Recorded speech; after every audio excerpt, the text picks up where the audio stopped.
செய்பவர் நீதானே ஏசையா. சொல்லும் எல்லாரும். ஒருவரா பெரிய அதிசயம் செய்பவர் நீதானே ஏசையா. இந்த நாளில் செய்யுமே, இறங்கி வந்து செய்யும். இந்த நாளில் செய்யுமே, இறங்கி வந்து செய்யுமே. ஒரு அற்புதம் நாங்கள் காண செய்யுமே. ஒரு அற்புதம் நாங்கள் காண செய்யுமே. சேர்ந்து சொல்லுமா. ஒருவரா பெரிய அதிசயம் செய்பவர் நீதானே ஏசையா. முழு இருதயத்தோடு அவரை பார்த்து ஒருவரா ஜீசஸ், ஓ நீர் ஒருவரே செய்கிறவர் செய்பவர் நீதானே ஏசையா. ஓ இந்த நாளில் செய்யும், இறங்கி வந்து செய்யும். இந்த நாளில் செய்யுமே, இறங்கி வந்து செய்யுமே. ஒரு அற்புதம் நாங்கள் காண செய்யுமே. ஒரு அற்புதம் நாங்கள் காண செய்யுமே. ஒரு விஷயம் கூட கைய மேல உயர்த்தி ஒருவரா பெரிய அதிசயம் செய்பவர் நீதானே ஏசையா. சொல்லுங்க அப்பாவை பார்த்து. ஒருவரா ராஜாவே, சின்ன அற்புதம் அல்ல பெரிய அற்புதம் நீதானே. அந்த வார்த்தையை உணர்ந்து அப்படியே சொல்லுங்க பார்க்கலாம். ஒருவரா பெரிய அதிசயம் செய்பவர் நீதானே ஏசையா. ஒருவராய் பெரிய அதிசயம். ஒருவராய் நீங்க ஒருத்தர் செய்வீங்க அப்பா, உமக்கு உதவி தேவையில்லை. ஓ செய்பவர் நீதானே. அதை இந்த நாள் முழங்கால் யுத்த ஜபத்துல செய்யுங்கப்பா. இந்த நாளில் செய்யும், இறங்கி வந்து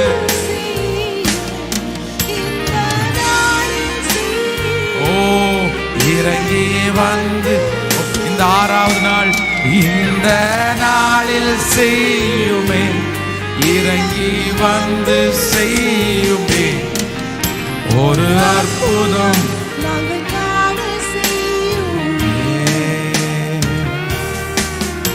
ஒரு அற்புதம் நாங்கள் காண செய்யுமே. எல்லா நாமத்திற்கும் மேலானவர், எல்லா மகிமைக்கும் நீ. அப்படி உணர்ந்து சொல்லுவோம். எல்லா அவர் மேலானவர். ஓ எல்லா கனத்திற்கும் பாத்திர. ஓ ஹalleluya. உம்மை போல வேறு உங்களை போல வேற தெய்வம் இல்ல. நம்ம சத்தத்தை உயர்த்தி ஆண்டவரை உயர்த்த உயர்த்த உயர்த்த ஹalleluya. ஓ ஆண்டவரே, உம்மை போல் வேறு தெய்வம் இல்லை, வேறு தெய்வம். 2 கரங்களை உயர்த்தி பாத்திர நீரே இயேசுவே, நீர் பாத்திரரே.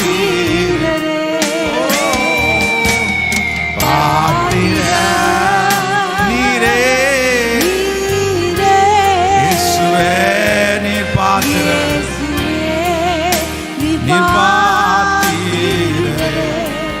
ஒருவரே உயிருள்ள நாமத்தை உடையவர். அது ஜீவனுள்ள நாமம். அந்த நாமத்திற்கு முன்பாக முழங்கால்கள் யாவும் முடங்கும். அந்த வார்த்தையை சொல்ல சொல்ல சொல்ல கர்த்தர் அப்படியே துதித்து, ஆண்டவர் அப்படியே மகிமைப்படுத்தி, உங்களை போல வேற யாருமே இல்ல ஆண்டவரேன்னு.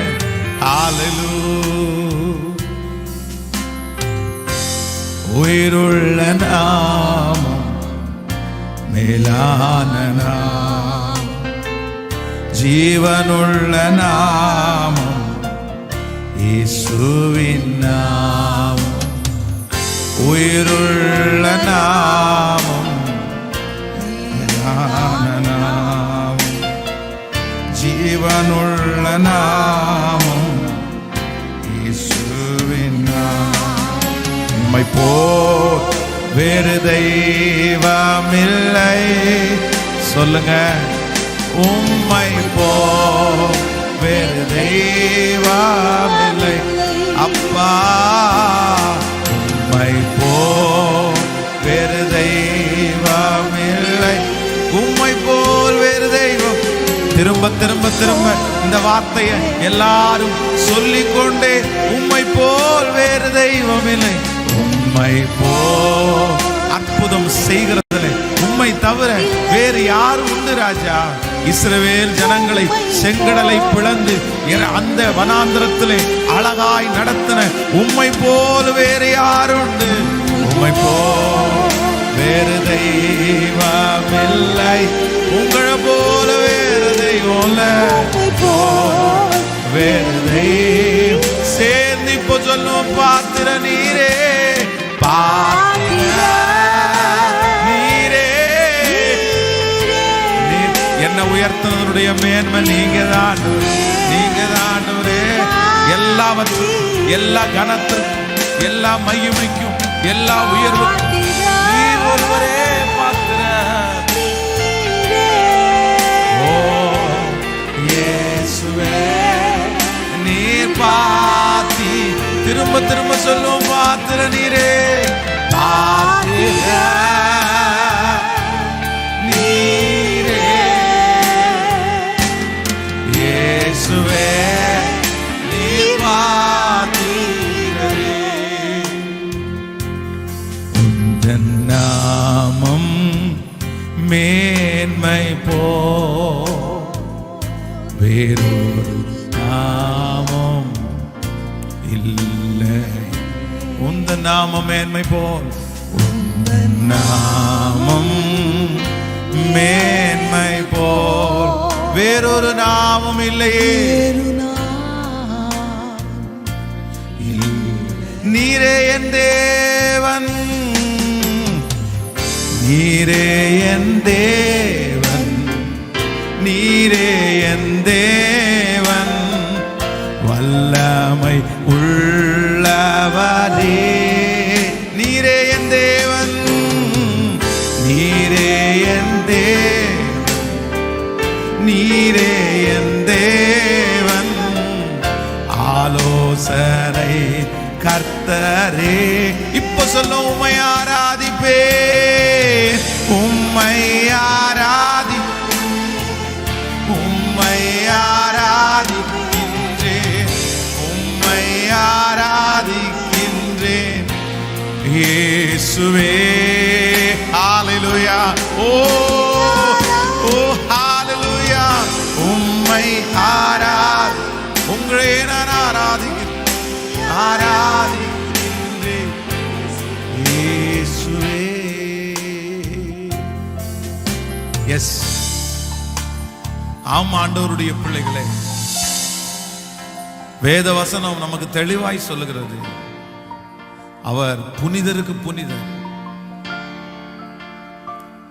அவர் மாறுபடுகிறவனுக்கு மாறுபாடாய் தோன்றுகிறவர். அவரை எப்படியெல்லாம் நம்ம தொழுது கொள்கிறோமோ அப்படியெல்லாம் அவர் இருக்கிறவர். அவரை என்னென்ன சொல்லி நம்ம வர்ணிக்கிறோமோ, அவரை எந்தெந்த காரியத்திலெல்லாம் நீங்க இப்படியெல்லாம் இருக்கிறீங்க ஆண்டவரேன்னு சொல்றோமோ, அந்த காரியத்திலெல்லாம் அவர் உண்மை உள்ளவராக இருக்கிறார். அதனால இன்றைக்கு இந்த 6வது நாள் முழங்கால் யுத்த ஜெபத்தில் நம்ம வேற எதையும் செய்ய போறதில்லை. என் ஆண்டவரை தவிர மேன்மையானவர் ஒருவரும் இல்லை. உண்மைதானே? அவர் ஒருவர் தான் மேலானவர். அவர் ஒருவர் தான் எல்லாவற்றையும் தன்னுடைய கரத்தில் வைத்திருக்கிறவர். வேதம் சொல்லுகிறது, அவர் சொல்ல ஆகும், அவர் கட்டளையிட நிற்கும். அவர் கட்டளையிட நிற்கும். தேவரீர், நீ சகலத்தையும் செய்ய வல்லவர். நீ செய்ய நினைத்தது ஒன்றும் தடைபடாது. அவர் செய்ய நினைத்தது எதுவுமே அது தடைபடாது. அது தடைபடாது. அதனால எல்லாரும் ஏக மனதாக ஒரு மனதுள்ள இருதயத்தோட கூட, ஆண்டவரே நாங்க உங்களை உயர்த்திட்டே இருக்கிறோம். ஆண்டவரே, நம்ம வாழ்க்கையில எதுவுமே இல்லாம இருந்தோம், நிற்போமா என்கிற நம்பிக்கை அற்றவர்களா இருந்தோம். ஆனா இதுவரைக்கும் நம்ம ஒன்றும் இல்லாத போது நம்மை தேடி வந்தவர் அவர் ஒருத்தர் மட்டும்தானே. நமக்கு அட்ரஸ்ன்னு ஒன்றும் இல்லை. ஆனா அவரை தேடின அந்த நாள் முதல் நமக்கு அவர் ஒரு அட்ரஸை கர்த்தர் கொடுத்தாரு. இந்த உலகத்துல எந்த அட்ரஸ் இல்லைனாலும் கர்த்தருடைய பிள்ளைன்ற ஒரு அங்கீகாரத்தை நமக்கு தந்து இந்த காலை வேளையில தட்டி எழுப்பி ஆண்டவர் நம்மளை கொண்டு வந்திருக்கிறாரு. நான் நம்புறேன், ஓ அவரை தேடுகிற ஒருவரும் வெட்கப்பட்டு போவது இல்லை. ஹalleluya. கைகளை உயர்த்தி எல்லாரும், நீ நல்லவர் ஆண்டவரே. முழு பலத்தோடு சொல்லுங்க, ஆண்டவரே நீ நல்லவர். ஹalleluya. காசு பணம் இல்லாம, முகவரி இல்லாம, தனிமையில நம்ம இருந்ததெல்லாம் அவர் நினைச்சார்ல. நீங்க மறக்கல ஆண்டவரே, நீங்க மறக்கல ஆண்டவரே, நீங்க மறக்கல, நீங்க மறக்கல, நீங்க மறக்கல.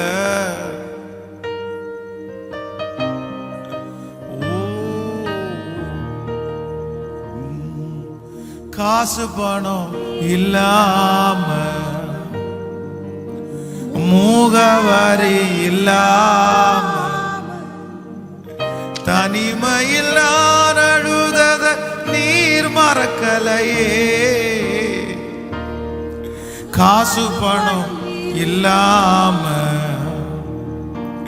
முகவரி இல்லாம, தனிமையில் நான் அழுதத நீர் மறக்கலையே. நான் உடைஞ்சு போய் கடந்த, நான் ஒருக்கப்பட்டு கடந்த, என்னை ஒட்டி சேர்க்க நீங்க வந்த நான் மறக்கலையே. என் கண்ணீர நீங்க தொடச்சு விட்டத நான் மறக்கலையே. எல்லாரும் கையை உயர்த்தி சொல்லும், உம்மை ஆராதிப்பேன் அழகே, என்னை மன்னிக்க வந்த அழகே, உம்மை பாட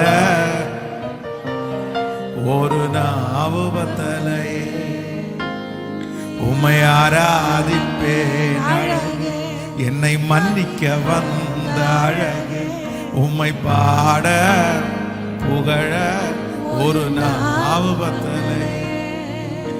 ஆயிரங்கள் பார்த்தாலும், கோடி ஜனம் இருந்தாலும், உம்மை விட அழகு இன்னும் கண்டுபிடிக்கலையே. சொல்லுங்க எல்லாரும், ஆயிரங்கள் பார்த்தாலும், கோடி ஜனம் இருந்தாலும், உம்மை விட அழகு இன்னும் கண்டுபிடிக்கலை. நான் உங்களை மறந்த போதும் நீங்க என்ன மறக்கவில்லை. நான் கீழே விழுந்து நீங்க தூக்க மறக்கலை. மனுஷ மறந்து நீங்க விட்டு கொடுக்கலையே. இப்ப கையை உயர்த்தி உம்மை ஆராதிப்பே, மன்னிக்க வந்த அழகே, உம்மை பாட ஒரு நாவு பத்தலை. உம்மை ஆராதிப்பே, என்னை மன்னிக்க வந்த அழகே, உம்மை பாட ஒரு நாவு பத்தலை. எஸ், நான் வலப்புறத்தில் இருந்தாலும் நீர் என்னோடு கூட இருக்கிறீர். நான் பாதாளத்திலே போய் படுத்தாலும் அங்கேயும் உம்முடைய கரம் என்னை, நான் முற்புறத்தில் இருந்தாலும் பிற்புறத்தில் இருந்தாலும் எங்க போனாலும் நீங்க என்னை சுற்றியே இருக்கிறீங்க ஆண்டவரே. நீங்க என்னை விடவே இல்லை. யார் ஒரு தேவனுடைய பிள்ளையினுடைய வாழ்க்கையில எப்பொழுதும் கர்த்தரை நினைச்சிட்டே ஆண்டவருடைய பிரசன்னத்தை உணர்ந்துட்டே இருக்கிறாங்களோ, நான் நம்புறேன் அவர்களை பறந்து காக்கிற பட்சியை போல, அவர்களை பறந்து காக்கிற பட்சியை போல என் தேவனாகிய கர்த்தர் பாதுகாத்து நடத்துகிறார்.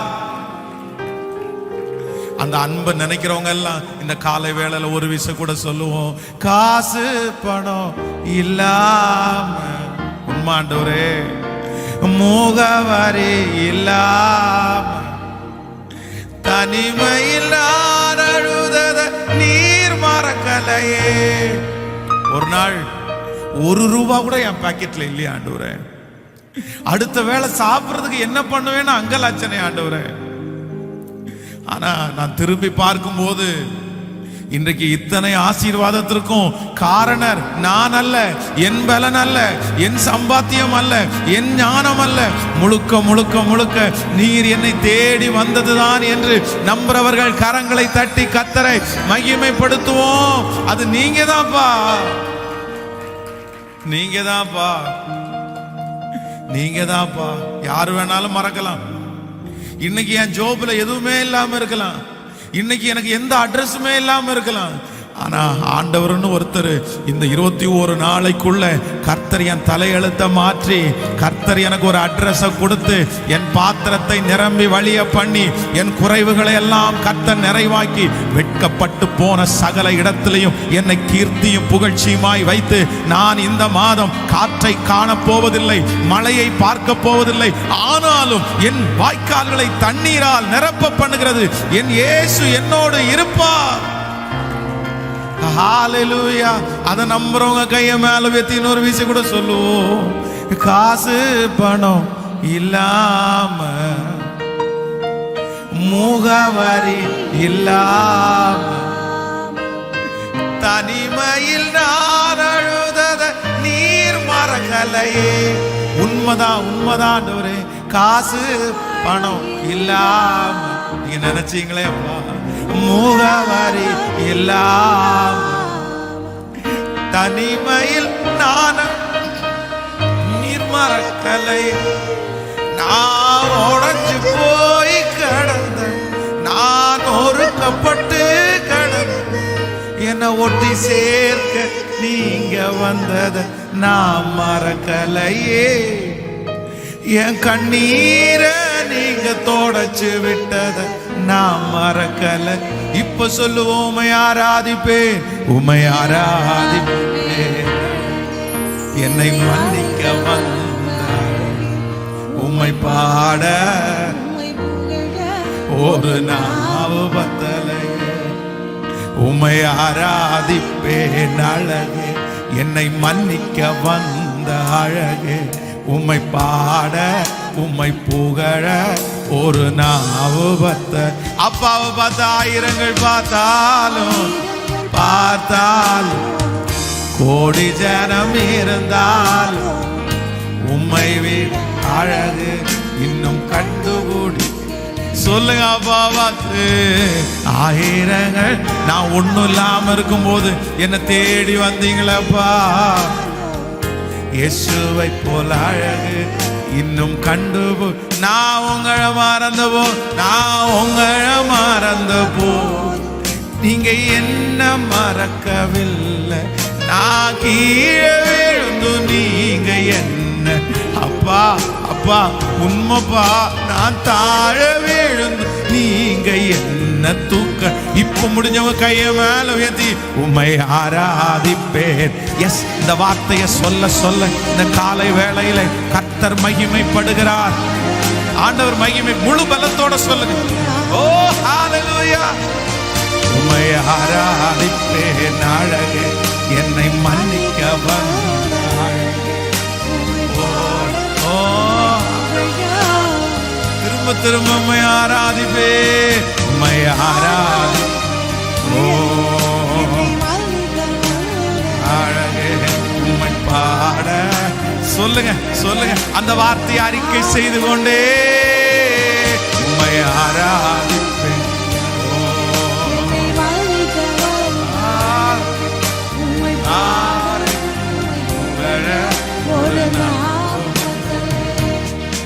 உம்மை பாட புகழ ஒரு நாவு பத்தலையே, உம்மை ஆராதிப்பே.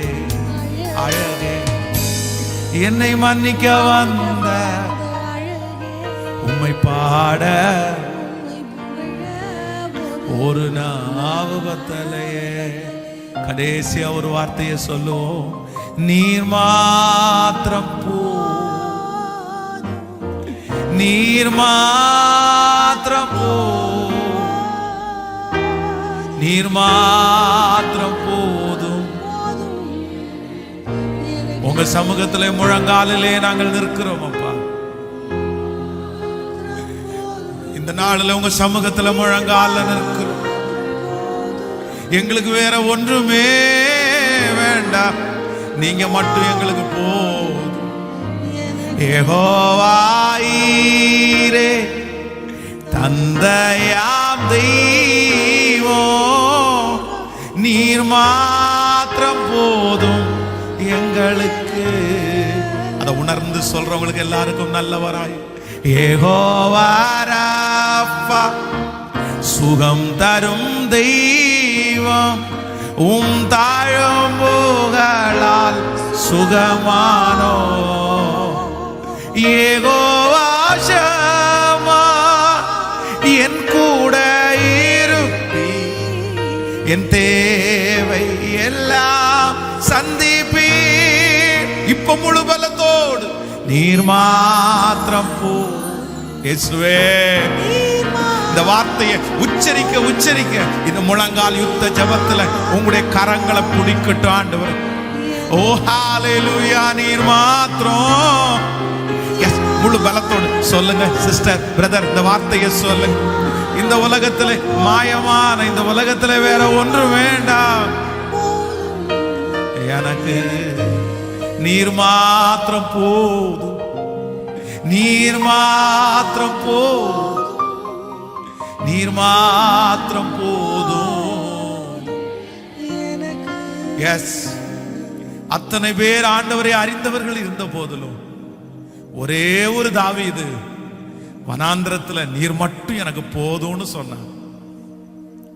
சுற்றி அத்தனை சகோதரர்கள் இருக்கும் போது ஒரே ஒரு யோசேப்பு நீர் மட்டும் எனக்கு போதும்னு சொன்னான். அத்தனை வேலைக்காரர்கள் இருக்கும் போது தானியேல் என்கிற ஒரு மனிதன் நீர் மாத்திரம் எனக்கு போதும் என்று சொன்னார்.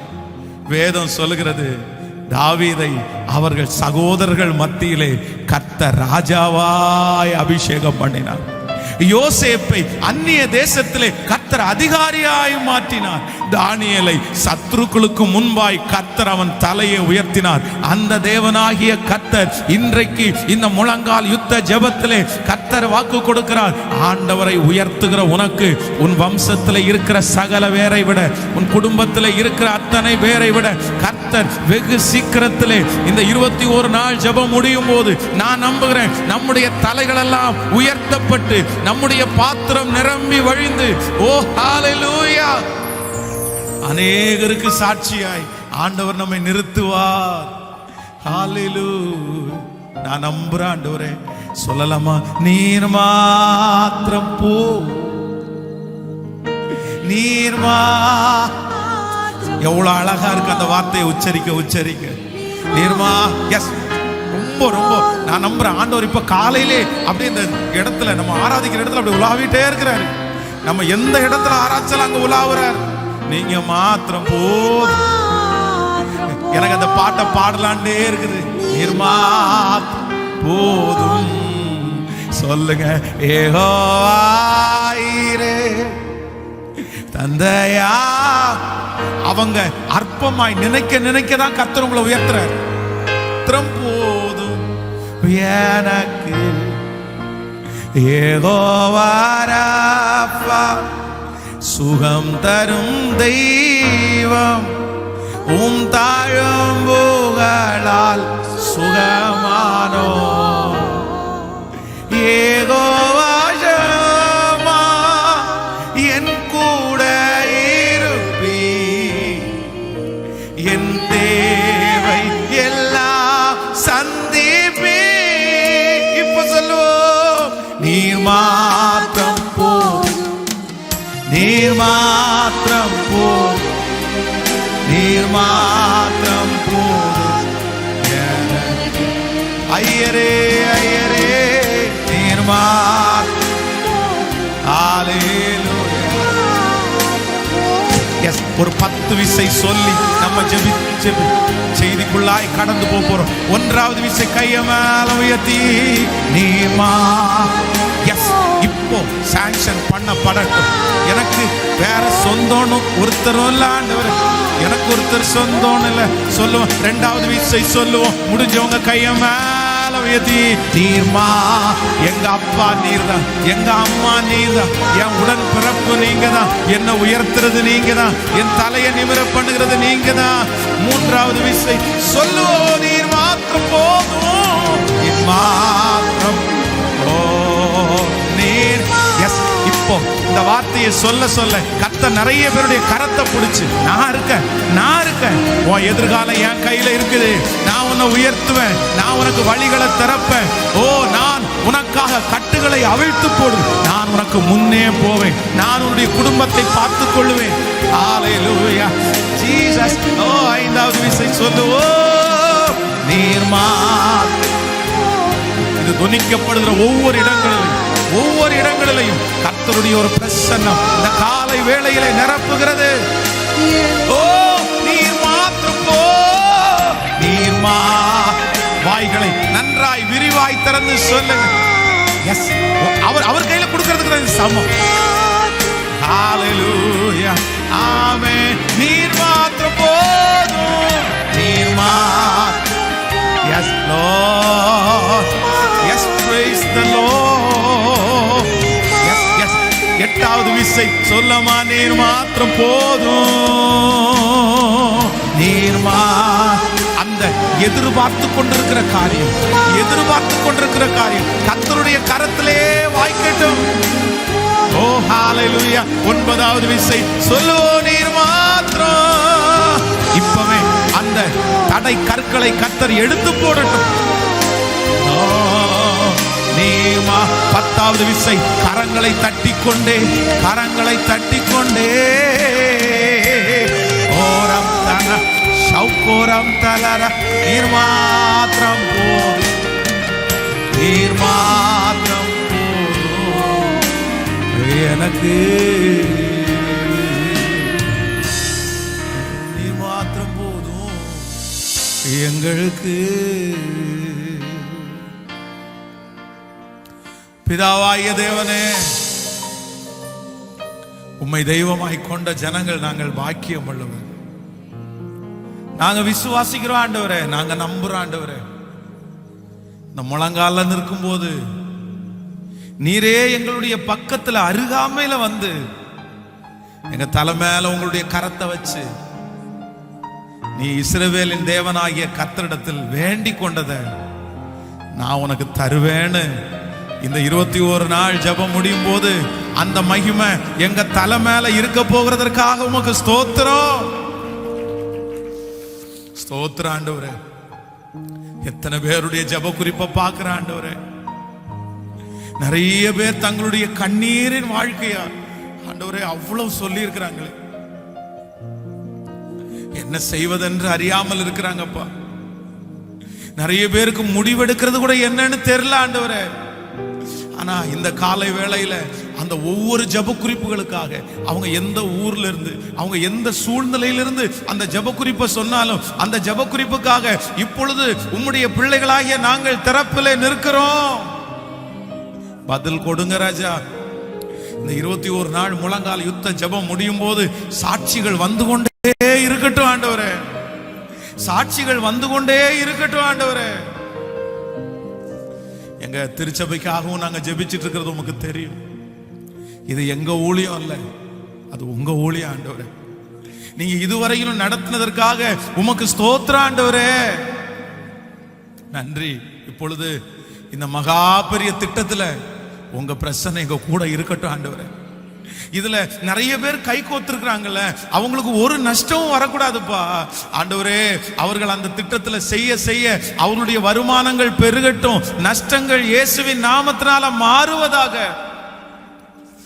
மாறுவதாகப்பா. இன்னும் ஆண்டவரே, அந்த மாதம் கொடுக்குற அந்த கமிட்மெண்ட்ல நிறைய பேர் எங்களுக்கு தேவைப்படுறாங்க. அதற்கு ஆண்டவரே, இந்த தரிசனத்தோட இணைந்து நிற்கிற ஜனங்களை கர்த்தர் எங்களுக்கு இன்னும் எழுப்பி தாரும் ஆண்டவரே.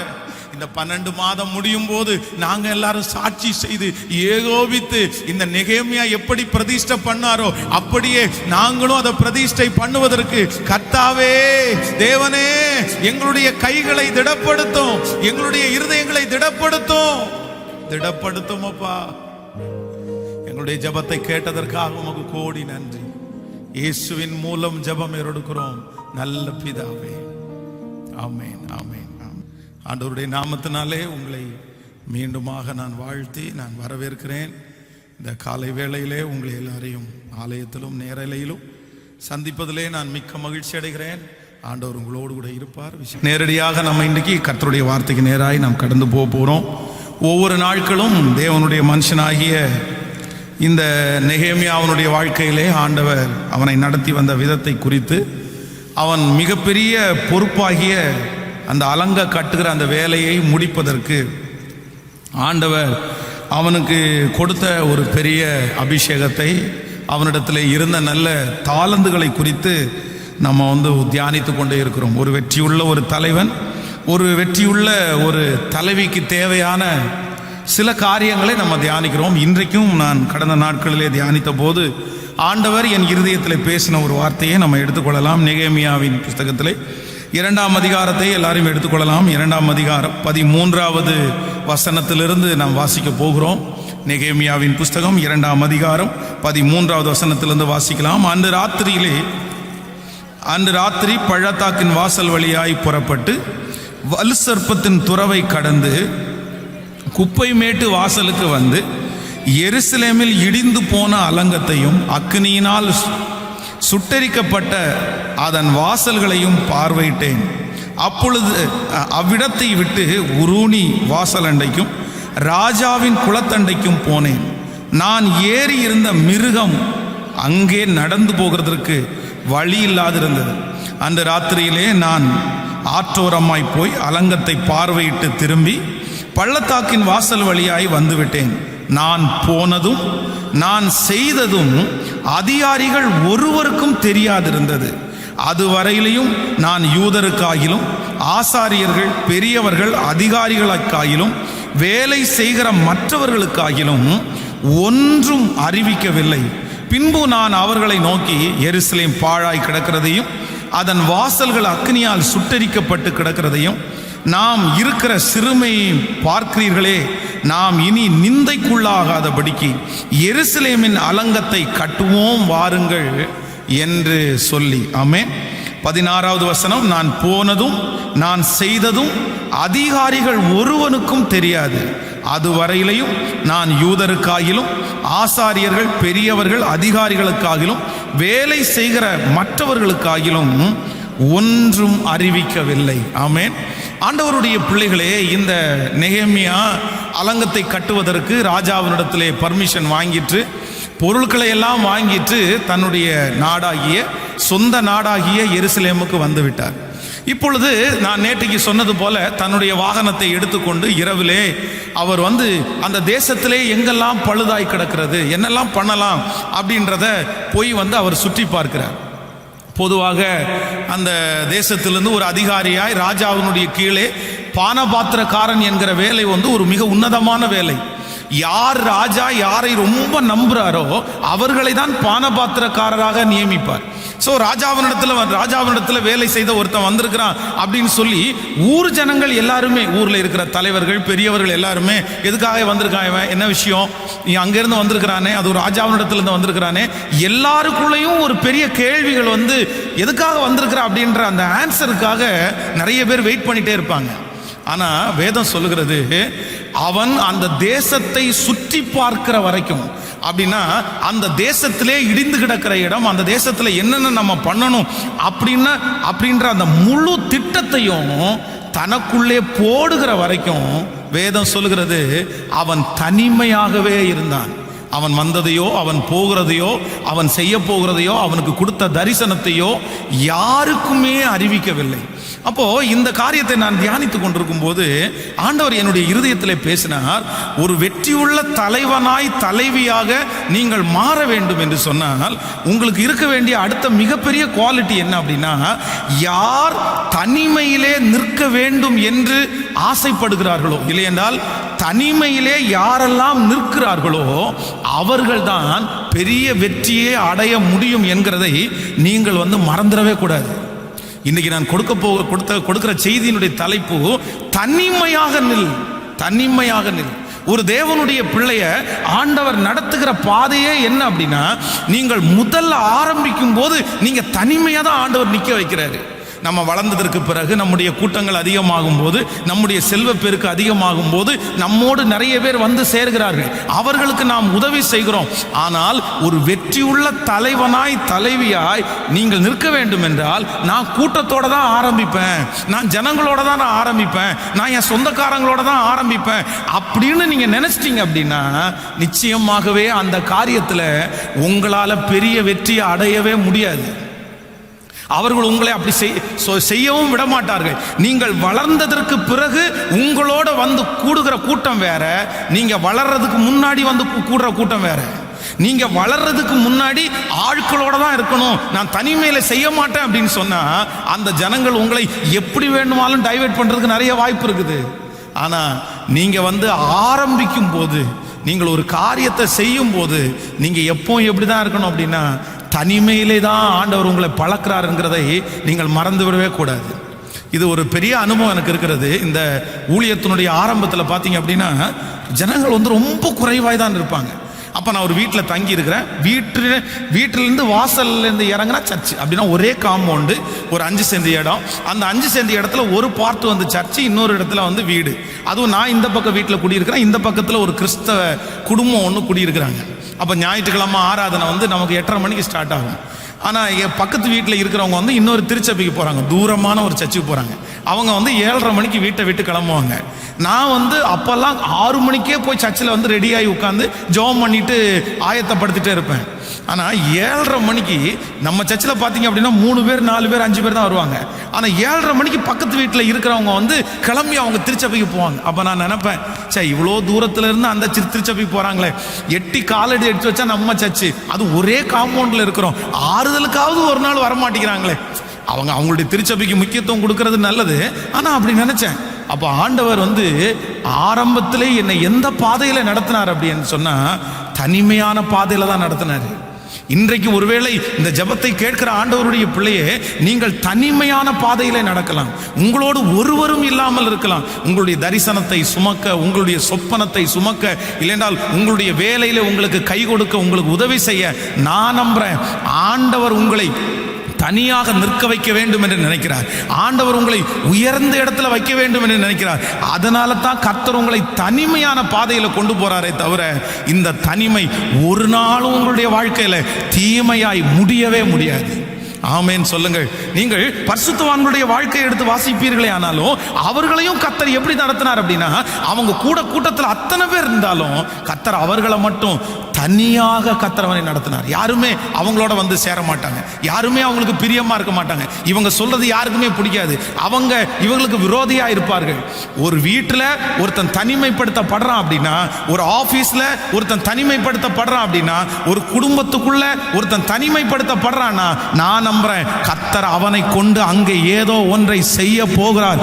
அதற்காகத்தான் அந்த சூழ்நிலையை கர்த்தர் அனுமதிக்கிறாரே தவிர வேறு ஒன்றும் இல்லை, வேறு ஒன்றும் இல்லை. ஸோ எல்லாருமே எதற்காக பழகி கொள்ளணும்னா, தனிமையில் ஆரம்பத்தில் நீங்கள் தனிமையில் நின்று அப்படியே பழகணும், தனிமையில் நீங்கள் ஜெயிச்சு பழகணும், தனிமையில் நீங்கள் போராடி பழகணும், தனிமையில் ஒரு மனுஷனிடத்தில் பேசி பழகணும். அதுதான் உங்களை வெற்றியுள்ள தலைவனாய் மாற்ற முடியுமே தவிர இல்லை என்றால் நீங்கள் கூட்டத்தோடு இருக்கும்போது அது எப்போ நம்முடைய வாழ்க்கைக்கு வெற்றியை கொண்டு வராது. ஆமென்.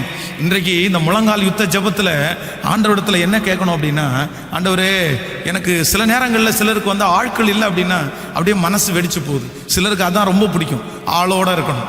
10 பேர் வீட்டில் எப்போவுமே சாப்பிடணும், சிரிக்கிறதுக்கு ஒரு 5 பேர் உட்கார்ந்து இருக்கணும், கூட இப்போ இருக்கிறதுக்கு அங்கே போய் இங்கே போன்றதுக்கு ஆள் இருக்கணும். இல்லவே இல்லை. கர்த்தர் சில மனிதர்களை தனியாகவே கர்த்தர் நடத்துகிறார். ஆமென் சொல்லுங்கள்.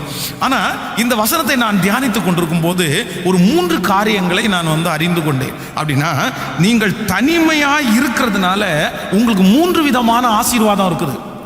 ஒரு மனிதன் தனிமைப்படுத்தப்படும் போது அவர்களுக்கு 3 விதமான ஆசீர்வாதம் இருக்கிறது. நம்பர் 1, முதலாவதாக வாசிக்க போகிறோம். எல்லாரும் எடுத்துக்கொள்ளலாம். யோவான் எழுதின சுவிசேஷத்தை எடுத்துக்கொள்ளலாமா? யோவான் எழுதின சுவிசேஷத்தை எடுத்துக்கொள்ளுங்கள். யோவான் எழுதின சுவிசேஷம் 8ஆம் அதிகாரத்திலே ஒரு வசனத்தை நம்ம வாசிக்க போகிறோம். 8ஆம் அதிகாரம் 6வது வசனத்தை நம்ம வாசிக்க போகிறோம். யோவான் எழுதின சுவிசேஷத்திலே 8ஆம் அதிகாரத்திலே 6வது வசனத்தை வாசிக்கலாம். அவர் மேல் குற்றம் சுமத்துவதற்காக காரணம் உண்டாகும் பொருட்டு அவரை சோதிக்கும்படி இப்படி சொன்னார்கள். இயேசுவோ குனிந்து விரலினால் தரையிலே எழுதினார். அவர்கள் ஓயாமல் அவரை கேட்டுக்கொண்டிருக்கையில் அவர் நிமிர்ந்து பார்த்து, உங்களில் பாவம் இல்லாதவன் முதலாவது கல்லெறிய கடவன் என்று சொல்லி மறுபடியும் குனிந்து தரையிலே எழுதினார். அவர்கள் அதை கேட்டு தங்கள் மனசாட்சியிலே கடிந்து கொள்ளப்பட்டு பெரியோர்கள் முதல் சிறியோர் வரைக்கும் ஒவ்வொருவராய் போய்விட்டார்கள். இயேசு தனித்திருந்தார். அந்த ஸ்திரீ நடுவே நின்றாள். இயேசு நிமிர்ந்த அந்த ஸ்திரீயை தவிர வேறு ஒருவரையும் காணாமல், ஸ்திரீயே, உன்மேல் குற்றம் சாட்டினவர்கள் எங்கே? ஒருவனாயிலும் உன்னை ஆக்கினைக்குள்ளாக தீர்க்கவில்லையா என்றார். அதற்கு அவள், இல்லை ஆண்டவரே என்றாள். இயேசு அவளை நோக்கி, நானும் உன்னை ஆக்கினைக்குள்ளாக தீர்க்கிறதில்லை, நீ போ, இனி பாவம் செய்யாதே என்றார். இந்த சம்பவம் நமக்கு எல்லாருக்கும் தெரியும். அங்கே இருக்கிற ஆட்கள் எல்லாம் ஆண்டவர் மேலே குற்றம் கண்டுபிடிக்கிறதற்காக ஒரு ஸ்திரீயை கையும் களவுமாக பிடித்தேன் அப்படின்னு சொல்லி கொண்டு வந்து நிறுத்தி இருக்கிறாங்க. எல்லாருடைய கைகளிலையும் ஒரு கல் இருக்கிறது. அப்போ எல்லாருமே அந்த ஒரே ஒரு ஸ்திரீயை மட்டும் தனியாக நிறுத்தி கூட்டமாய் அவள் மேல் குற்றப்படுத்துகிறார்கள்.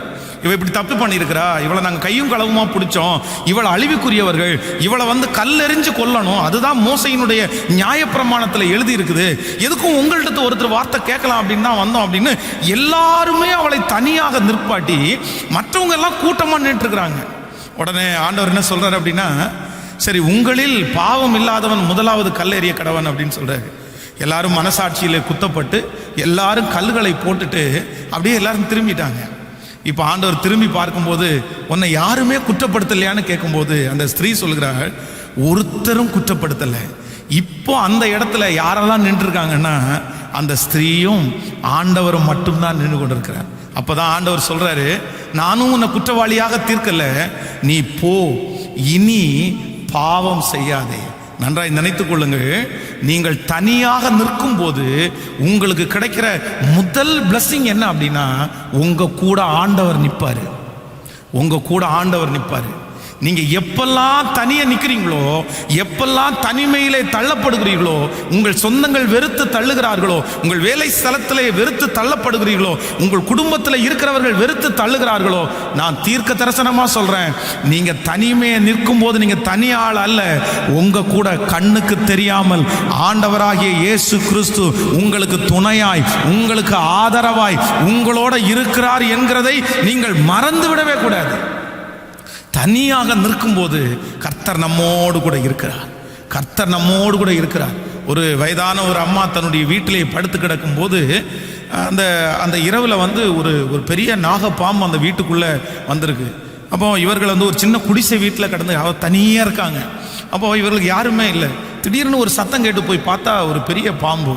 அந்த பாம்பை அடிக்கக்கூடிய பலன் அவங்களுக்குள்ள இல்லை. உடனே ஆண்டவரிடத்தில், ஆண்டவரே நான் என்ன செய்யணும் ஆண்டவரே, நான் என்ன பண்றதுனே தெரியலையே, இந்த விஷ பூச்சியை நான் எப்படி கொல்றது?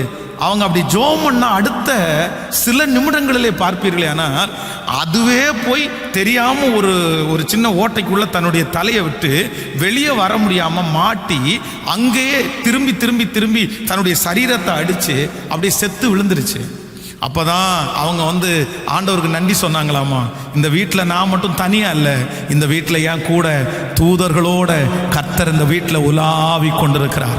நான் தீர்க்க தரிசனமாய் சொல்லுகிறேன், இன்றைக்கு இந்த முழங்கால் யுத்த ஜெபத்திலே வந்திருக்கிற அன்பு தேவ பிள்ளையே, சத்தத்தை கேட்கிற அன்பு தேவ பிள்ளையே, நீங்கள் எப்பொழுதெல்லாம் தனிமையாய் உணர்கிறீர்களோ அப்பொழுதெல்லாம் நம்முடைய ஆண்டவராகிய இயேசு கரத்தை பிடித்து சொல்லுகிறார், நீ கடந்து போகிற இந்த சூழ்நிலையிலே நான் உன்னோடு கூட இருக்கிறேன், இந்த தேவையிலே நான் உன்னோடு கூட இருக்கிறேன். நீ தனிமையானவள் அல்ல, நீ தனிமையானவன் அல்ல. உன்னை தனியாக விடுவதற்கு நான் அப்படி உனக்கு செய்ய மாட்டேன், உன்னோடு கூட இருப்பேன் என்று கர்த்தர் வாக்கு கொடுக்கிறார். ஹல்லேலூயா! எத்தனை பேர் ஆமோதிக்கிறீங்க? ஸோ முதல் ஆசீர்வாதம், நம்ம தனிமையாக இருக்கும்போது ஆண்டவர் நம்ம கூட இருக்கிறார். ஆண்டவர் உங்கள் கூட இருக்கணும்னு விருப்பப்படுறீங்க அப்படின்னா நீங்கள் கொஞ்சமாவது சில காரியங்களை நீங்கள் என்ன பண்ண ஆரம்பிங்கன்னா, தனியாக இருக்கிறதுக்கு நீங்கள் முயற்சி எடுங்க. அப்போ தான் நீங்கள் மனிதர்களோடு இருக்கும்போது அவர்கள் உதவி செய்வாங்க, இவங்க உதவி செய்வாங்க அப்படின்னு நினச்சி அவர்களை டிபெண்ட் பண்ணும்போது சில நேரத்தில் ஆண்டவர் என்ன பண்ணுறார் அப்படின்னா தூரம் ஒதுங்கி தான் நிற்கிறார். அதான் நீங்கள் இன்றைக்கு கர்த்தர் உங்களுக்காக யுத்தம் பண்ணுவார், நீங்கள் சும்மா இருப்பீங்க, நீங்கள் அமைதியாக இருங்க. சில காரியங்களை நம்ம ஆட்களை வச்செல்லாம் செய்யவே முடியாது, ஆட்களை வச்சு பண்ணவே முடியாது. நம்ம எப்படி தான் இருக்கணும் அப்படின்னா, நம்ம தனிமையாய் நிற்கும் போது தேவன் நமக்கு இரக்கம் பாராட்டுகிறவராக இருக்கிறார். ஹல்லேலூயா! அப்படியே கையை மேலே உயர்த்தி, ஆண்டவரே நீர் எங்களோடு கூட இருக்கிறீர் என்று நம்புகிறோம். ஆண்டவரே சொல்லுங்க, ஆண்டவரே நீர் எங்களோடு கூட இருக்கிறீர் என்கிறதை நாங்கள் நம்புகிறோம் ஆண்டவரே. ஆமென். ஒரு வசனத்தை கூட நம்ம வாசிக்க முடியும். தீமோத்தேயு எடுத்துக்கொள்ளுங்கள். 2 தீமோத்தேயுல ரொம்ப அழகாக அப்போஸ்தலனாகிய பவுல் அந்த வார்த்தையை நமக்கு சொல்லுவார். 2 தீமோத்தேயு 4ஆம் அதிகாரத்திலே எடுத்துக்கொள்ளலாம். 4ஆம் அதிகாரம் 16வது வசனத்தை நம்ம வாசிக்கும் போது, 4ஆம் அதிகாரம் 16வது வசனத்தை சேர்ந்து வாசிக்கலாமா? 16வது, நான் முதல் விசை உத்தரவு சொல்லுகையில் ஒருவனும் என்னோடு இருக்கவில்லை, எல்லாரும் என்னை கைவிட்டார்கள், அந்த குற்றம் அவர்கள் மேல் சுமராதிருப்பதாக. கர்த்தரோ எனக்கு துணையாக நின்று என்னாலே பிரசங்கம் நிறைவேறுவதற்காகவும் புறஜாதியர்களுக்கெல்லாம் கேட்கிறதற்காகவும் என்னை பலப்படுத்தினார். சிங்கத்தின் வாயிலிருந்தும் நான் ரட்சிக்கப்பட்டேன். அப்போஸ்தலனாகிய பவுல் சொல்லும்போது சொல்கிறார், நான் முதல் விசை ராஜாவுக்கு முன்பாக உத்தரவு சொல்லுகையில் ஒருவனும் எனக்கு முன்பாக நிற்கல. யாருமே, இத்தனை பேர் இருந்த போதிலும் நான் தனிமையாக தான் நின்னேன். ஆனால் ஒன்று நான் நம்புகிறேன், கர்த்தரோ எனக்கு துணையாய் நின்றார். ஹல்லேலூயா! ஸோ அப்போ ஃபர்ஸ்ட் ஆசீர்வாதம், நீங்கள் தனிமையாய் நிற்கும் போது என் கூட யார் இருக்கிறான்றதை மறந்துடக்கூடாதுன்னா, கர்த்தர் என்னோடே இருக்கிறார், என் இயேசு என்னோடே இருக்கிறார். ஹல்லேலூயா!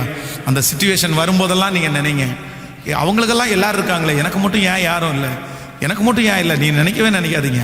அவங்களோட இருக்கிறது மனித பலன், அவர்களோட இருக்கிறவங்க வெறும் சொந்தக்காரங்க தான். ஆனால் நம்மோட தனிமையில் நிற்கிறது வானத்தையும் பூமியையும் படைத்த உன்னதமான தேவன், மகா பெரிய தேவன், அற்புதங்களை செய்கிற தேவன்.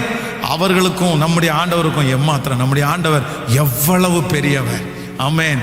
அப்பதான் பாடணும், நீர் என்னோடு இருக்கிறதுனால எனக்கு என்னாலும் வெற்றி, எனக்கு தோல்வி இல்லவே இல்லை. ஆமென்.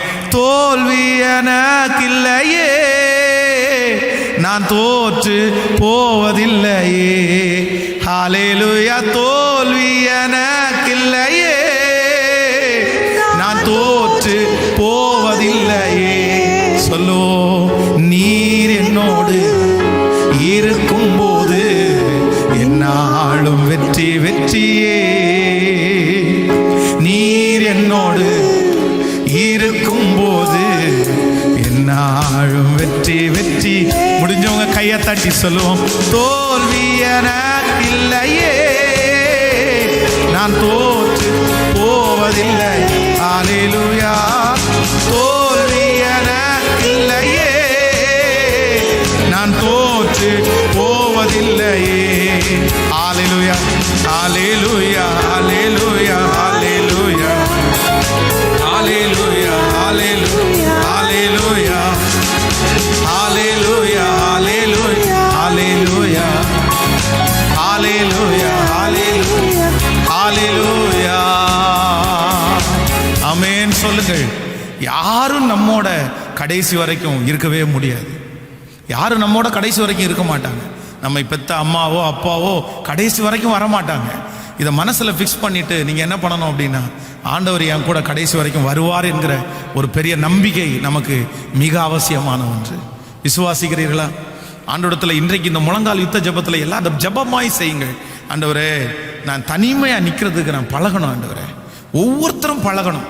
அப்படி இருந்துட்டீங்க அப்படின்னா உங்களை அறியாமலே ஒரு பெரிய பலன் உங்களுக்குள்ள வரும். நான் எத்தனையோ சாட்சிகளை கேட்டிருக்கிறேன். அம்மா இறந்து போன உடனே, அப்பா இறந்து போன உடனே, இந்த கணவனார் இறந்து போன உடனே பெரிய அப்செட் ஆகி இனி வாழ்க்கையே இல்லை, நம்ம இனி எப்படி வாழ முடியும்னு நினைச்சு மன அளவிலே பாதிக்கப்பட்ட எத்தனையோ பேரை நான் ஜெபம் பண்ணியிருக்கிறேன்.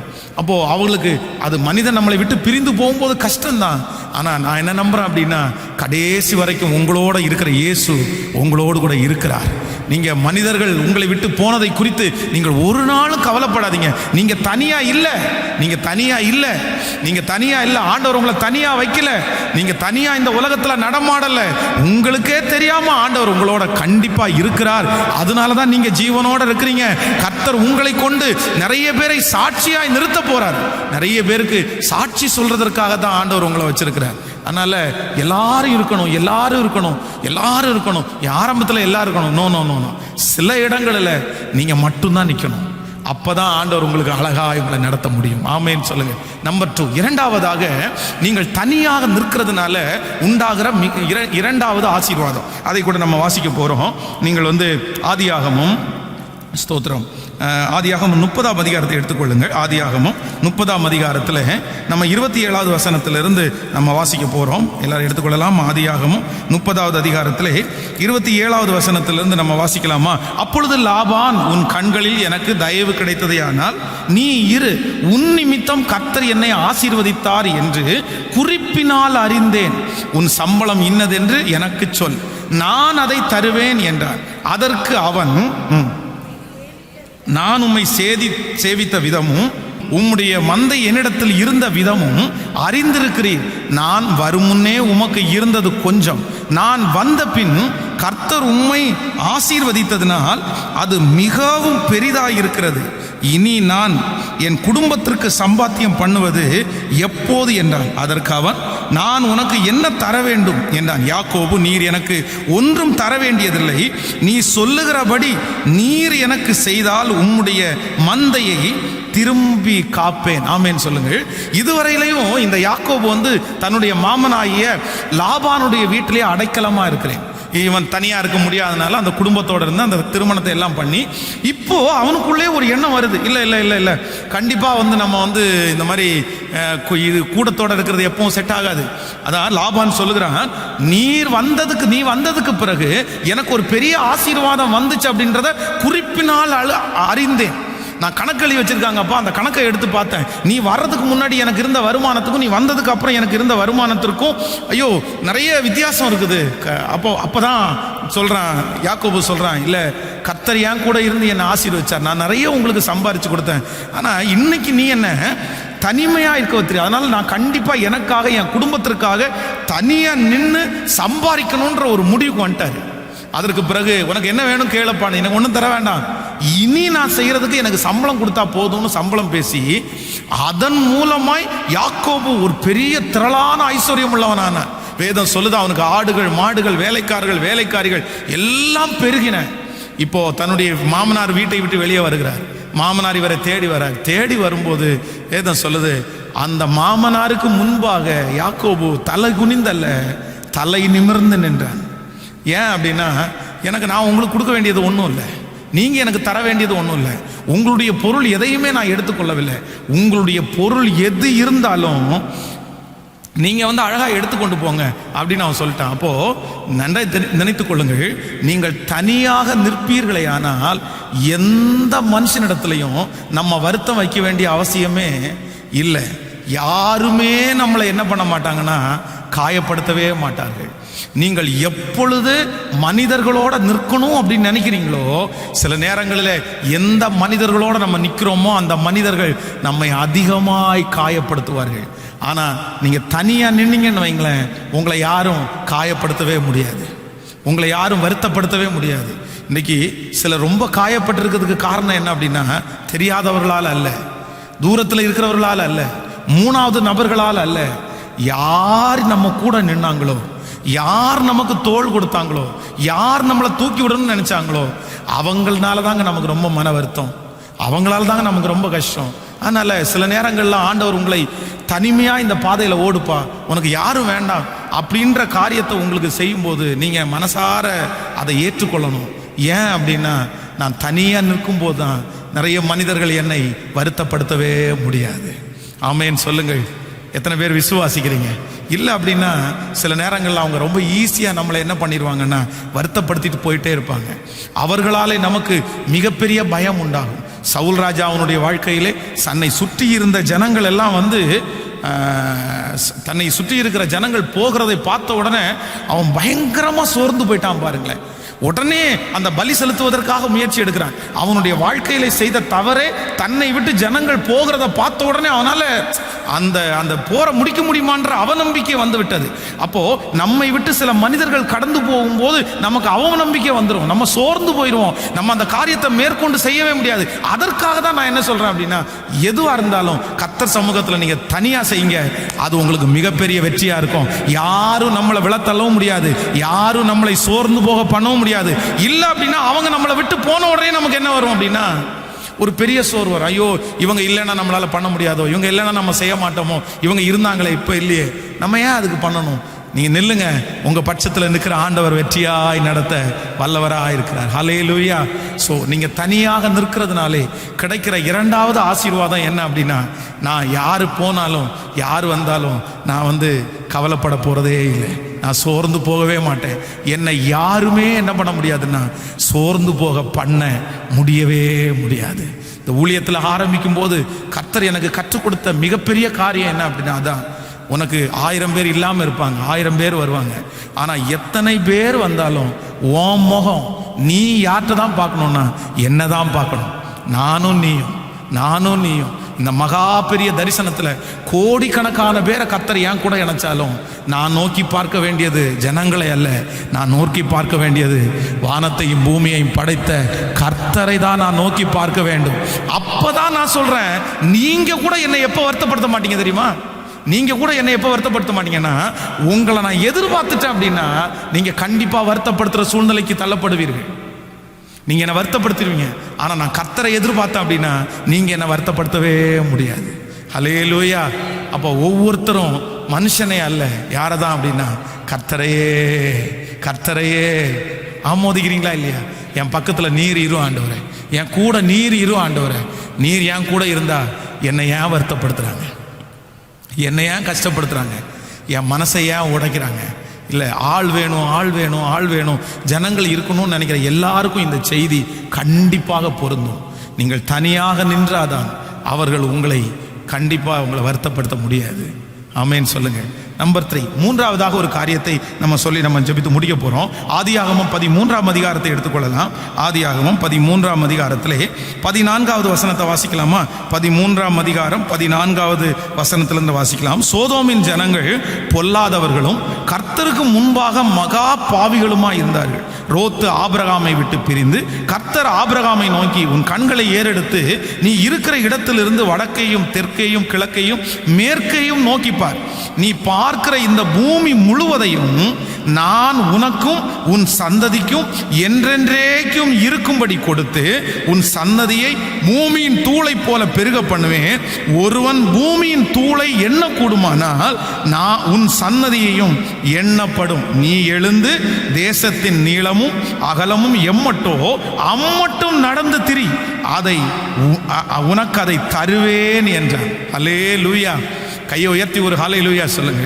இந்த சம்பவம் என்ன அப்படின்னா, ஆபிரகாமும் லோத்தும் இப்ப இருக்கிறாங்க. நீங்கள் ஆபிரகாம் தன்னுடைய ஊரை விட்டு கிளம்பும் போது பார்த்தீங்க அப்படின்னா ஒவ்வொருத்தரா அவனை விட்டு கலந்துட்டே இருக்கிறாங்க. ஃபர்ஸ்ட் ஒரு இடத்துல தேராகு அந்த ஒரு டீம் அவனை விட்டு கலருது, அடுத்த டைம் இன்னொரு டீம் அவனை விட்டு போகுது. இப்போ கடைசி வரைக்கும் அவனோட பிரயாணம் பண்றது யார் அப்படின்னா இந்த லோத்து தான் பிரயாணம் பண்றான். அப்போ ஆபிரகாம் என்ன நினைச்சிருப்பா அப்படின்னா, சரி இடையில வந்தவங்க நிறைய பேர் நம்மளை விட்டுட்டு போயிட்டாங்க, ஆனா இந்த லோத்து நம்மளை விட்டு கண்டிப்பா போக மாட்டான், அதனால அவனுக்கு நிறைய ஃப்ரீனஸ் எல்லாம் கொடுத்து வச்சிருந்தான். இப்ப திடீர்னு பார்த்தா லோத்துக்கும் ஆபிரகாமுக்கும் எந்த பிரச்சனையும் இல்லை. ஆனா லோத்தினுடைய மந்தை மேய்ப்பருக்கும் ஆபிரகாமுடைய மந்தை மேய்ப்பருக்கும் பயங்கரமான வாக்குவாதம் வந்து இப்ப பிரிகிற சூழ்நிலையில போயிட்டாங்க. இதுவரையிலும் பிரியாம இருக்கிறது இவர் ஒருத்தர் தான். இப்ப அவனும் பிரிஞ்சிட்டான். இப்ப அவன் போயிடறான்.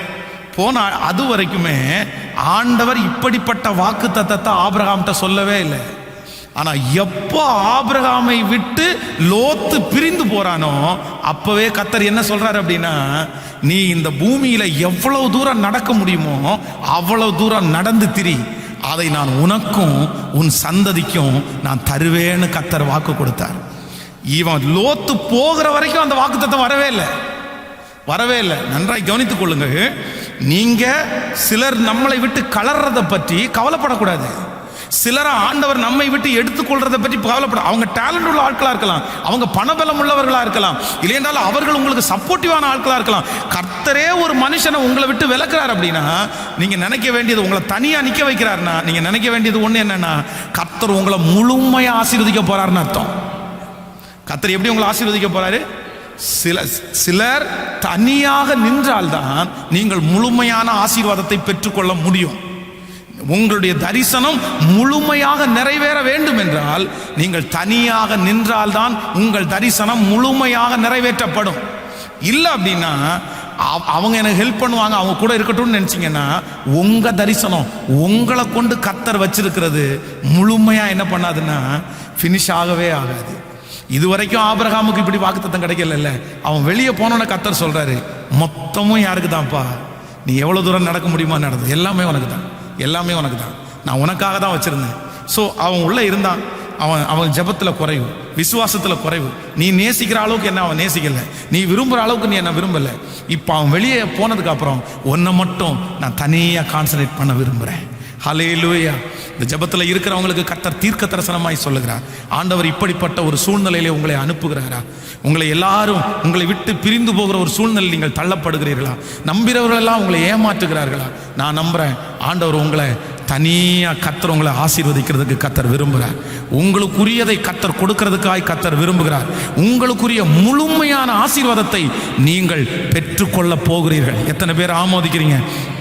உங்க ஆசீர்வாதத்தை அவங்க பிச்சு பிச்சு எடுக்கிறதுனால, அவங்க தூரத்தில் கொண்டு போறதுனால ஆண்டவரால் உங்களால முழுமையாக ஆசீர்வதிக்கவே முடியல.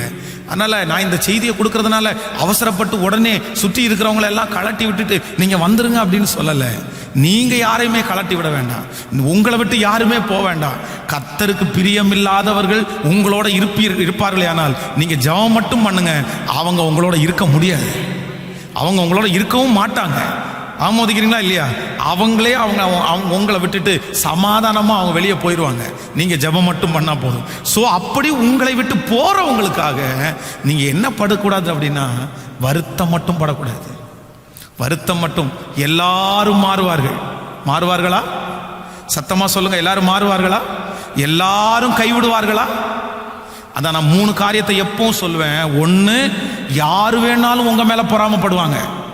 ஹலோ சொல்லுங்க, சத்தமா சொல்லுங்க. யாரு வேணும்னாலும் உங்க மேல பொறாமப்படுவாங்க. ஒரு வீட்டில் 2 பெண் குழந்தைங்க, குட்டி குழந்தைங்க இருக்குது. இந்த 2 குட்டி குழந்தைங்களுக்குள்ள இந்த இளைய குழந்தை வந்த உடனே அந்த குழந்தைக்கு கொஞ்சம் உடம்பு நல்லா இல்லைன்னு சொல்லி அவங்க அம்மா அப்பா கேர் எடுக்க ஆரம்பிச்சிட்டாங்க. இந்த மூத்த பாப்பா வந்து 2 குழந்தை சின்ன குழந்தைங்க தான், கேர் எடுக்க ஆரம்பிச்ச உடனே இந்த குழந்தை தொட்டில் படுத்து கிடக்கும் போது கையை பிடிச்சி இழுத்து அது கீழே தள்ளி போடும். அந்த குழந்தைய போய் படார்னு அடிக்கும். இந்த சின்ன குழந்தைக்கு எதுவுமே தெரியாது. ஆனா அம்மா அப்பா ஒரு குழந்தைய எக்ஸ்ட்ரா கேர் எடுக்கிறாங்கன்றது அதால தாங்க முடியல. ஒரு வாலிபு பொண்ணு பிசாசு பிடிச்ச மாதிரி சர்ச்சில் வருது. என்ன பிரச்சனை அப்படின்னு கேட்டால் சொல்லுது, எங்கள் அக்காவை நான் கொன்னாதான் உள்ள பிசாசு பேசுகிற மாதிரி அது பேசுது, ஆக்டிங் பண்ணுது. எங்கள் அக்கா செத்துட்டானா நான் நல்லா ஆயிடுவேன், எங்கள் அக்கா செத்துட்டானா நான் நல்லா ஆயிடுவேன். அப்புறம் விசாரித்து பார்த்தா தான் தெரியுது, சின்ன வயசுலேருந்து அவங்க அம்மா அப்பா அக்காவுக்கு ரொம்ப கேர் எடுக்கிறதுனால அவங்க மேலே ஒரு பொறாமை. அப்போ ஒன்று நினைத்துக் கொள்ளுங்கள், யார் வேண்டும் என்றாலும் உங்கள் மேல் பொறாமை. பெத்த அம்மா கூட சில டைம் பொறாமப்படுவாங்க, பெத்த அப்பா கூட பொறாமப்படுவாங்க. யார் வேண்டும் என்றாலும் பொறாமப்படுவார்கள். நம்பர் 2, யார் வேண்டும் என்றாலும் மாறுவார்கள். யார் வேண்டும் என்றாலும் மாறுவார்கள். அழுத்தி சொல்றேன், யார் வேணாலும் நீங்க மலையை போல நம்பி இருக்கிறவங்க கூட மாறுவாங்க. நம்பர் 3, யார் வேண்டும் என்றாலும் கைவிடுவார்கள். இந்த 3ஐயும் ஒரு ஆண்டவருடைய பிள்ளை மறக்கவே கூடாது சாகிற வரைக்கும். ஒன்று, யார் வேணாலும் என் மேலே பொறாமப்பட முடியும். நம்பர் 2, யார் வேணாலும் என்னை மறந்துடுவாங்க.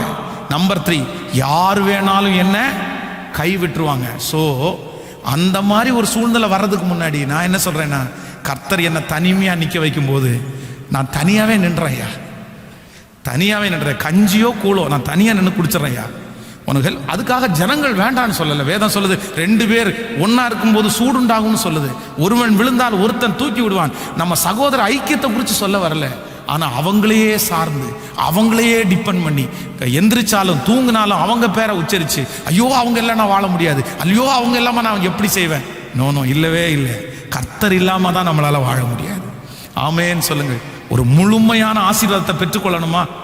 கர்த்தர் உங்களுக்குரியதை அப்படியே ஃபுல் பண்ணி உங்களுக்கு தரணுமா? உங்களை எப்படி தான் நிற்க வைப்பாருன்னா, தனியாக தான் நிற்க வைப்பார். ஆமோதிக்கிறீர்களா?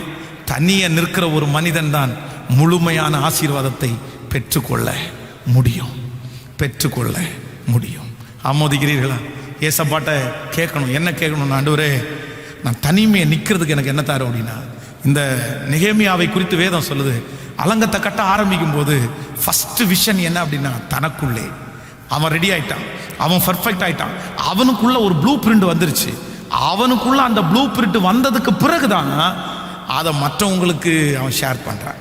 அது வரைக்கும் அவன் அந்த தரிசனத்தில் யார் தான் நிற்கிறான்னா, அவன் மட்டும்தான் நிற்கிறான். ஆனால் உங்களுக்கே வெளிச்சம் இல்லை, உங்களுக்கே ஒரு ஐடியா இல்லை, நீங்களே ஸ்ட்ராங் ஆகலை. 10 பேரை கூப்பிட்டு வச்சு என்ன பண்ண போறீங்க? என்ன செய்ய போறீங்க? அந்த காரியம் வெற்றியா முடியாது. முதல்ல உங்க தரிசனத்தில் யார் நிற்கணும்? சத்தமா சொல்லுங்க. நீங்க நிற்கணும், நீங்க ஸ்ட்ராங் ஆகணும்.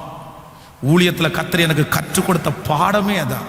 நீ ஊழியம் செய்யறதுக்கு லாயக்குள்ளவனா மாறணும் அப்படின்னா ஃபர்ஸ்ட் நீ தனியா நில்லு.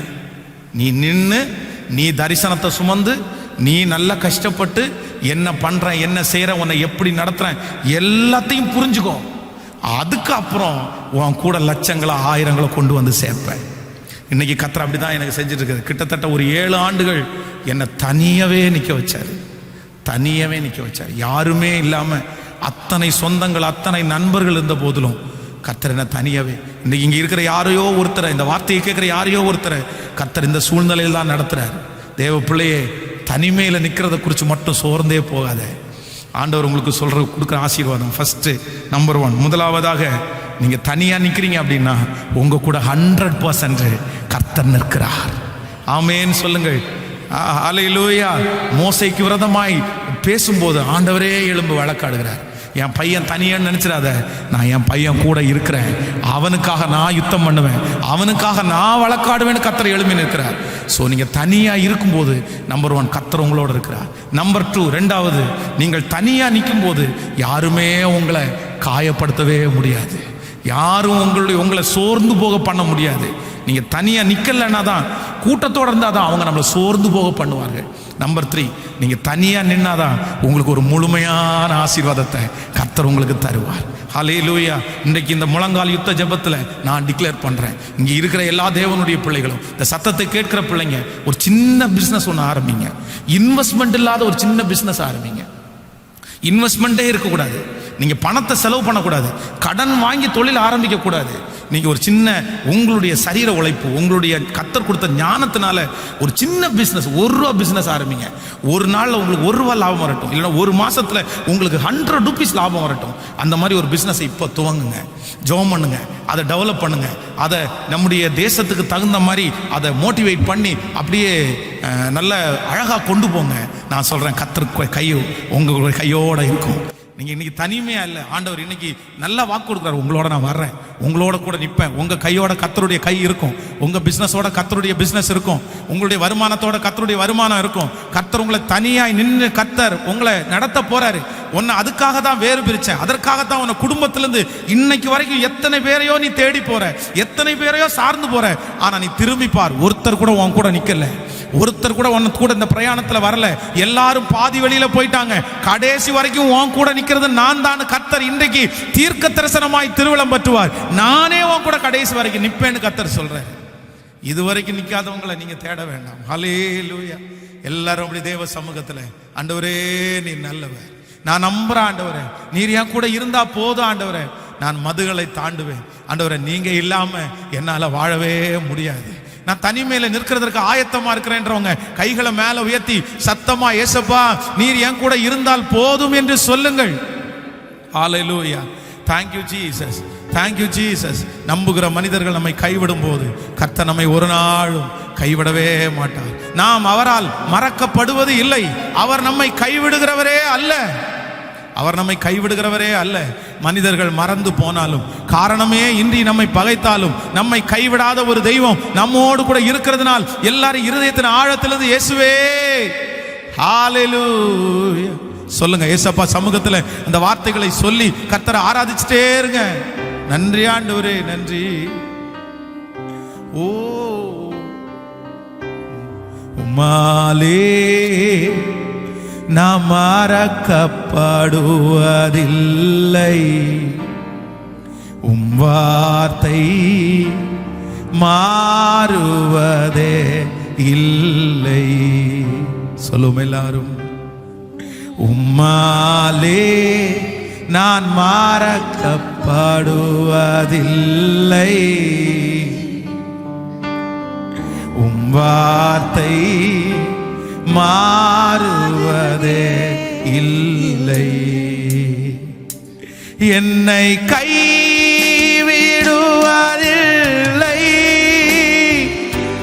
என்னை விட்டு விலகுவதில்லை.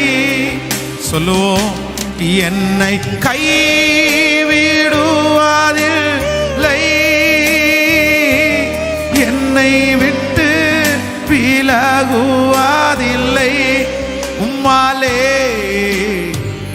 உம்மாலே நான் மறக்கப்படுவதில்லை, உம் வார்த்தை மாறுவதே இல்லை. மனிதர் மறந்து போனாலும், வன்பகையாய் உன்னை பகைத்தாலும், உறவுகள் வெறுத்து தள்ளினாலும், காரணமின்றி நகைத்தாலும், உன்னை கைவிடுவதில்லை, உன்னை விட்டு விலகுவதில்லை. எல்லாரும் சொல்லுவோம்.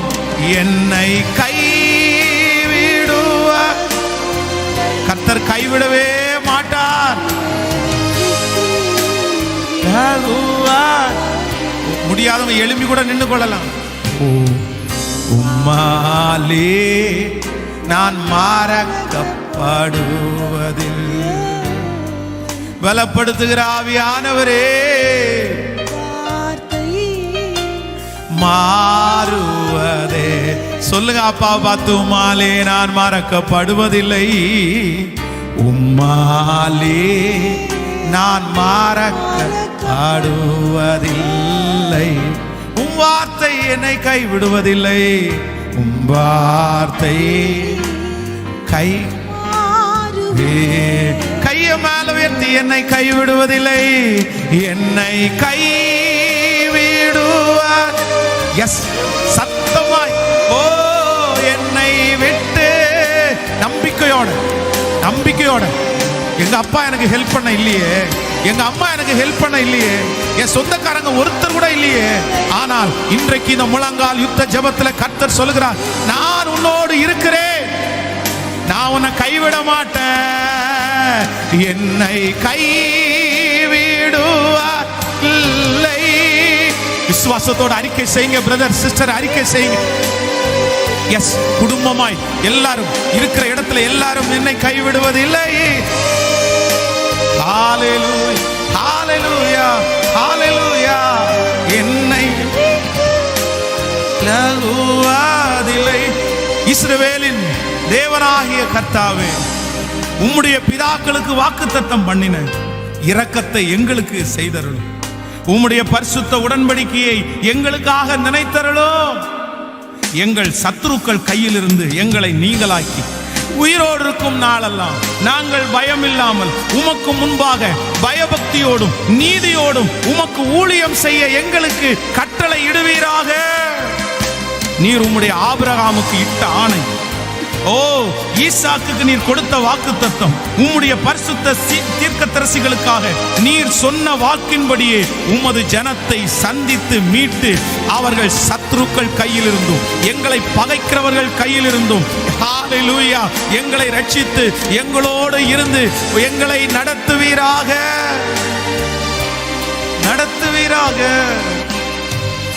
இந்த நாளில் உம்முடைய பிள்ளைகளை ஆசீர்வதிக்கிறப்பா.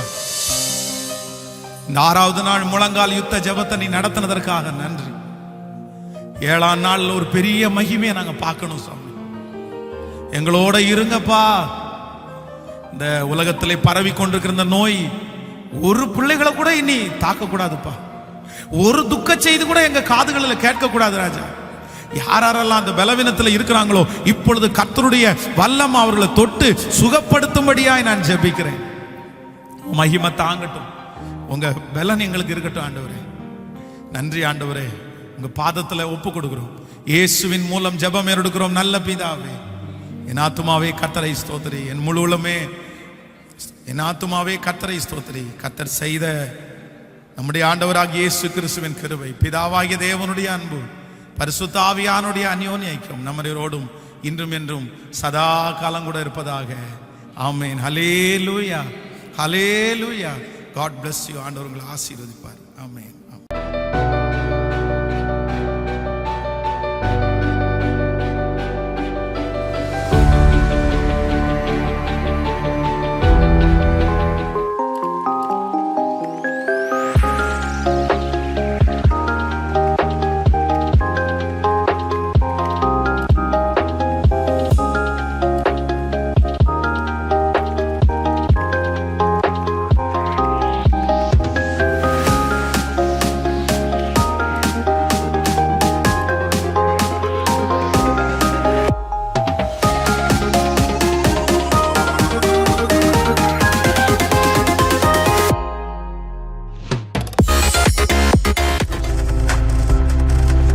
நீங்கள் பார்த்துக் கொண்டிருப்பது உங்கள் ஜாய் டிவி. உங்கள் துக்கம் சந்தோஷமாய் மாறும்.